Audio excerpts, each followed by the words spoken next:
Alors, garder ses poils ou s'épiler? Qu'en dites-vous? Le poil est devenu un sujet de débat.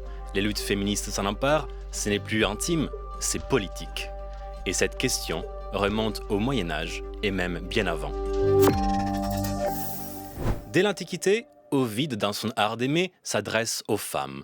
Un bouc farouche ne doit pas loger sous vos aisselles et vos jambes ne doivent pas être hérissées de poils rudes.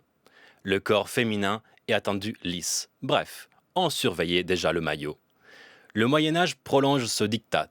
On a gardé des traités de santé et de beauté qui détaillent toutes les méthodes d'épilation, comme le régime du corps d'Aldebrandin de Sienne au XIIIe siècle ou la chirurgie de maître Henri de Mondeville au XIVe. Et que conseille-t-il? Les ciseaux, le rasoir, la pince et de la poix induite sur les doigts ou sur un tissu, les ancêtres de nos bandes de cire, mais aussi des sortes de crèmes dépilatoires à base de chaux-vive ou d'arsenic. Et déjà, c'était de la torture. Et pour calmer les brûlures, blanc d'œuf ou graisse de porc sans sel. Pour empêcher la repousse, plus étonnant, du sang de grenouille, de tortue et de chauve-souris. Je vous déconseille d'essayer à la maison. Mais le plus frappant, c'est la justification donnée à ce diktat. Certes, on évoque parfois l'hygiène contre les parasites, mais Henri de Mondeville explique que les femmes s'enlèvent elles-mêmes leurs poils pour être agréables aux hommes. L'épilation peut cacher une domination masculine, comme le dénoncent aujourd'hui Mona Chollet et d'autres féministes. Une aliénation dans l'intime. Pourtant, le poil féminin échappe parfois à la norme. C'est le cas des femmes sauvages, ces créatures légendaires qu'on imaginait vivre dans les forêts, loin de la société. Elles sont marginalisées comme aussi les saintes retirées du monde.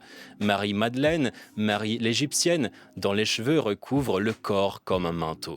Et surtout, la plus étonnante, Sainte Villeforte, qu'on appelle aussi Sainte Livrade, littéralement la Vierge forte, ou la Sainte libérée. L'histoire raconte qu'elle fut promise en mariage contre son gré, et pour échapper à son promis, ou à des soldats ivres, ou à même un père incestueux, selon les versions, elle prie Dieu de la rendre laide, et Dieu lui fait pousser une barbe digne du Père Noël. Les hommes s'enfuient, et son père furieux la fait crucifier, un supplice réservé aux hommes. Son culte se diffuse au XIVe siècle dans toute l'Europe.